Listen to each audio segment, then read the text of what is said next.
यही समय है, वृद्धावस्था और मृत्यु से, दुर्गति से अपने को बचा लो। बढ़िया समय है। जरा मरण मोक्षाय, हमारे ऊपर वृद्धावस्था का प्रभाव ना पड़े। बोले हमने तो बड़े बड़े भजनानंदियों के शरीर को वृद्ध होते देखा है। तो शरीर को बोल रहे हैं क्या? वो अपने पे बोल रहे हैं। इस शरीर की वृद्धावस्था का प्रभाव हमारे ऊपर न पड़े, इस शरीर की मृत्यु अवस्था का प्रभाव हमारे ऊपर न पड़े। हम सीधे देहाभिमानी तो हमारे से तात्पर्य शरीर में हो जाता है। हम स्वरूप की बात कर रहे हैं, शास्त्र स्वरूप की तरफ इंगित कर रहे हैं। जो मनुष्य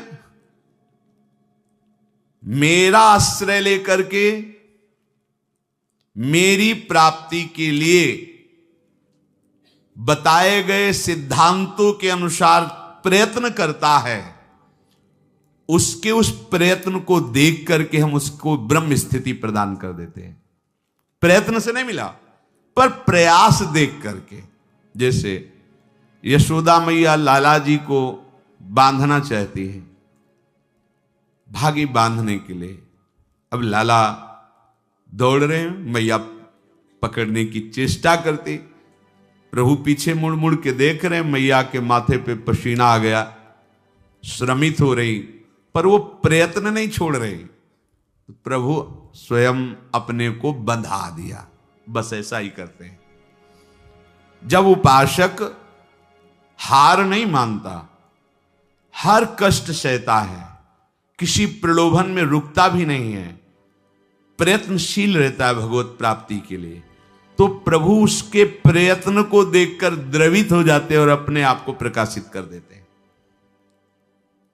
अगर हम प्रमाद स्थिति में रहेंगे तो असाधन होता रहेगा, तो असाधन अर्थात पाप, पाप होता रहेगा तो भजन में प्रवृत्ति ही नहीं होगी। पाप रहित जीवन ही दृढ़ भजन के योग्य होता है। बहुत सावधान रहना चाहिए, कोई भी असत क्रिया नहीं हो। बहुत बड़ा इनका दंड मिलता है, जीव जानते नहीं, अज्ञान की धरा में मनमानी आचरण करते रहते हैं। भयंकर गतियां, इन सब से हमें मुक्त होने का अवसर मिला है।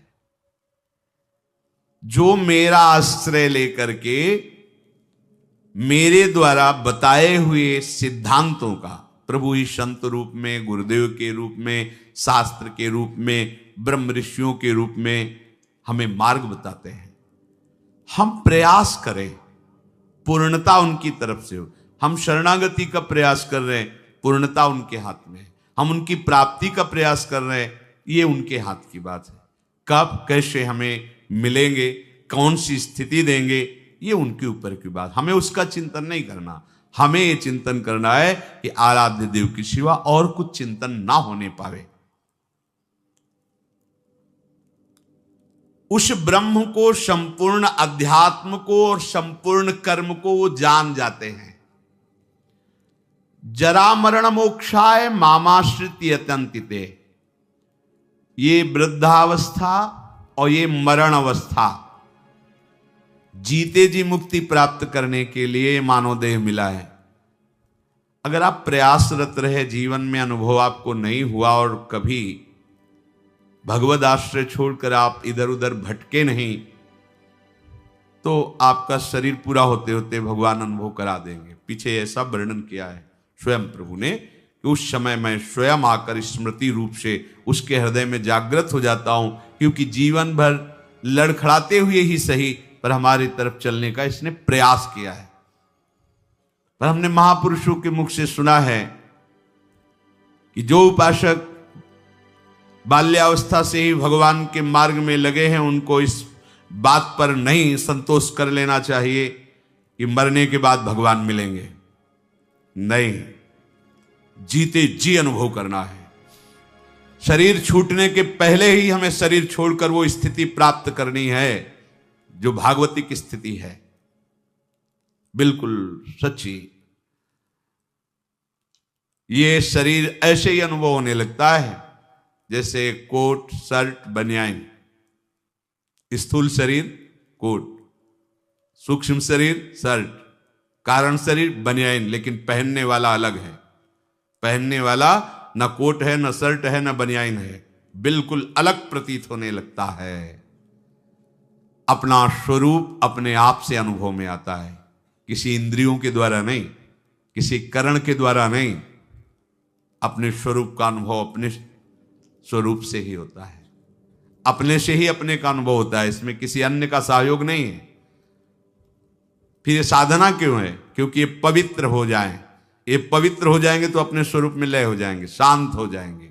जैसे शांत जल में ही हम देख सकते हैं, ऐसे शांत अंतःकरण में ही सारे भावों का प्रादुर्भाव होता है। इसीलिए भक्ति में भावों में सबसे पहले रखा गया शांत भाव, फिर दास सख्य वात्सल्य कांता सहचरी आदि।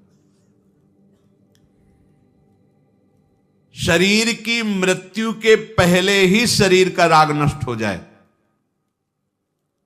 ये साधना की फलवृत्ति है। जो जीवन में साधना की है, अब शरीर से ऐसा नहीं कि जिसका शरीर राग खत्म हो जाता है उसे पीड़ा ही नहीं होती, ऐसा नहीं है। पीड़ा होती है पर परेशानी नहीं होती, दर्द है पर दुख नहीं है, व्याकुलता नहीं। क्यों हुआ ऐसा कष्ट, क्यों हे भगवान ये कष्ट, ऐसा कुछ नहीं होता। सहज में एक वृत्ति रहती भगवदाकार।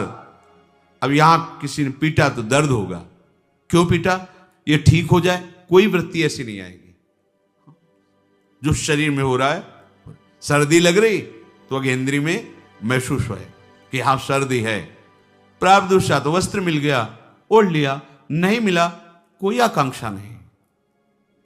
ये स्थिति है, केवल बुद्धि से तर्कना से नहीं इसे समझा जा सकता, वो स्थिति है।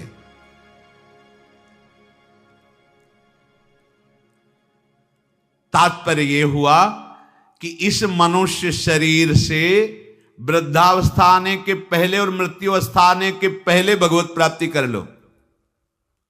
बात समझो, ये जो लोग भूले हुए हैं ना कि ये यौवन अवस्था भोगों के लिए है, बड़े बूढ़े शिक्षा देते हैं, अरे तुम तो अभी तुम्हारी तो खेलने खाने की उम्र, भजन की उम्र है तुम्हारी। तो उनसे पूछो जो उपदेश दे रहे खेल, तुम्हारी उम्र कौन सी है? तुम करते हो भजन, तुम भगवत चिंतन में रखते हो, पर वो वहां उत्तर देने की सामर्थ्य नहीं, इसलिए वो बोल नहीं पाते। नहीं, बड़े बुजुर्ग जैसे समझाते हैं तुम्हारी भजन करने की उम्र थोड़ी है। तो हे पूज्यवर, आपकी उम्र कौन सी है और अब आप क्या कर रहे हैं? भजन कोई खेल खिलौना नहीं है। जब तक आपने पूर्वाभ्यास नहीं किया तो आपका भजन जीवन में आगे नहीं होने वाला। ये भूल जाओ कि लड़का बच्चा परिवार और इनके सब ब्याह बर और सब होने के बाद बुढ़ापे में आराम से जाकर वृंदावन में फ्लैट लेंगे और खूब भजन करेंगे। भूल जाओ, फ्लैट ले सकते हो, आओगे, लेकिन यहां प्रपंच ही करोगे, भजन नहीं कर पाओगे। सत्संग में बैठोगे, सो जाओगे, शब्द समझ में नहीं आएगा, क्योंकि अभ्यास ही नहीं किया है। चार बूढ़े बैठ करके अपनी बहू और लड़का बच्चा की बातें करोगे, प्रिया प्रीतम की बातें कभी नहीं कर पाओगे। देख लेना, जीवन में देख लेना, यदि जीवन में तुमने भजन का अभ्यास नहीं किया तो वृद्धावस्था में भजन नहीं होगा।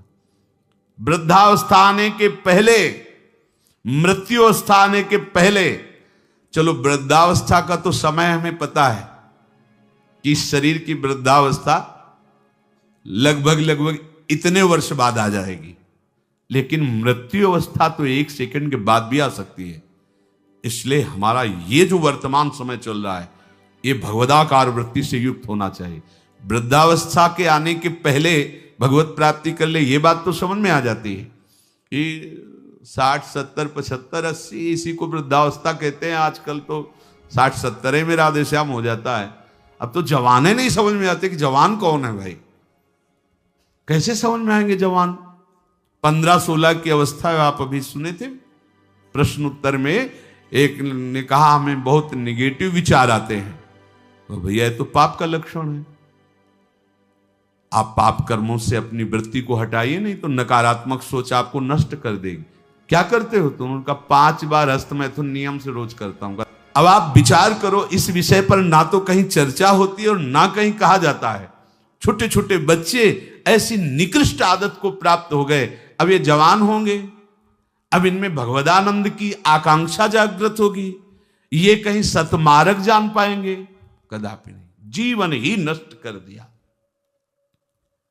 शास्त्रीय सिद्धांत है, गुरुकुलों में इसीलिए बच्चों को रखा जाता था, चाहे राजा के हो चाहे प्रजा के हो। ब्रह्म ऋषियों के शासन में 20-25 वर्ष तक ब्रह्मचारी रहे। वृत्ति निवृत्ति मार्ग पर तो वैरागी बन गए, प्रवृत्ति मार्ग पर तो गृहस्थ में गए। कुछ समय तक गृहस्थ में रहने के बाद स्वतः पूर्वाभ्यास ब्रह्मचर्य का उनका जागृत हो जाता और वो चौथी अवस्था तक भगवत साक्षात्कार कर ही लेते, क्योंकि नींव बड़ी मजबूत थी। अब छोटे छोटे बच्चे स्मार्ट मोबाइल, आचरण, गंदे दृश्य देख देख करके गंदे कर लेना, कैसे उनके अंदर ये बात आएगी कि वृद्धावस्था पहले भगवत प्राप्ति कर लें? जरूरत ही नहीं भगवत प्राप्ति की, उनको आकांक्षा ही नहीं, जानते ही नहीं भगवत प्राप्ति क्या है, क्यों करना चाहिए। वो बस वो चाहते हैं, जो दृश्य देखते हैं वही करना चाहते हैं, जो सुनते हैं, जो बोलते हैं वही चिंतन होता। जीवन एकदम नरक बन जाता है। भगवत प्राप्ति की आकांक्षा उसके हृदय में होती है। ध्यान से सुनना। पर नारी पर पुरुष त्याग कर, सेवन करो शुद्ध गृह धर्म, निज पर धर्म नाश के साधन, करो कभी भी नहीं कुकर्म। यदि आपको इसी जन्म में उत्तम स्थिति को प्राप्त करना है तो चाहे गृहस्थ हो चाहे विरक्त हो, कभी भी ये विरक्त आश्रम वाले को माताओं बहनों की तरफ कुदृष्टि से भी नहीं देखना चाहिए। कुदृष्टि भोग भावना। जननी सम जानहि पर नारी, धन पराय विषते विष भारी, जिन्हि राम तुम प्राण प्यारे, तिनके मन शुभ सदन तुम्हारे। मातृवत पवित्र भाव। अपने को तो श्री जी की सखिया है, जैसे ललिता, विशाखा, चंपक, चित्रा, तुंग विद्या, रंग देवी, इंद्रलेखा और सखी सुदेवी, सकल यूथ हित सेवी। ऐसे ही चराचर की जितनी शरीर में भावना हम पवित्र कर पाएंगे उतने दोष हमारा नष्ट हो जाएगा। ये जितनी स्त्री शरीरधारी, ये सब मेरी प्यारी जी की लाडली सहचरिया है, इनके चरणों में प्रणाम। बस जो चाहे आपन कल्याणा, सुजस सुमत शुभ गति शुभ नाना, सो परनार लीलार गोसाई, तजौ चौथ के चंद की नाई। विरक्त उपासक को माताओं बहनों से आंख मिलाकर कभी बात नहीं करनी चाहिए। उनके मुख की तरफ, उनके चरणों की तरफ देखो, चाहे बच्ची हो, चाहे यौवन अवस्था, चाहे वृद्धावस्था की हो।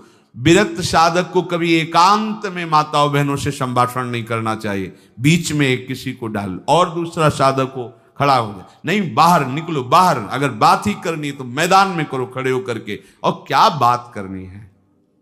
हम भगवत प्राप्ति के मार्ग में चले, हमें क्या बात करनी है? बहुत सावधान रहना चाहिए। गृहस्थ धर्म के उपासक को यदि ब्याह हो गया है तो अपनी पत्नी से वो भी धर्मानुकूल, पशुवत व्यवहार नहीं। और पर स्त्री की तरफ तो दृष्टि ही ना करे भोग वृत्ति की। अगर की तो सारे सुकृत नष्ट हो जाएंगे, चाहे वो स्त्री शरीर चाहे वो पुरुष शरीर हो। इसलिए पर नारी पर पुरुष त्याग कर। पर ये सत्संग जिनके कानों में नहीं पहुंचता है, शास्त्र स्वाध्याय नहीं करते हैं, वो इसे मनोरंजन समझने लगे, इसे धर्म नहीं समझते, वो इसे मनोरंजन समझ। क्या इसमें बिगड़ जाता है? जो शास्त्र हैं उनका स्वाध्याय कभी करते नहीं। अब उनको जो समय मिलता है तो नौटंकी, नाटक, सिनेमा देखते हैं जिनमें यही सब की पुष्टता होती है, इसी की बाहुल्यता होती है, वही दृश्य देखते हैं। ना तो कभी भगवत प्रेमी महात्माओं की चरण रज में बैठ करके सत्संग सुना, ना शास्त्र स्वाध्याय किया, तो मनमानी आचरण बढ़ते रहते। कैसे भगवत प्राप्ति की बात आएगी कि जरा मरण मोक्षाय। अगर गृहस्थ धर्म में है तो शुद्ध कर्म करे,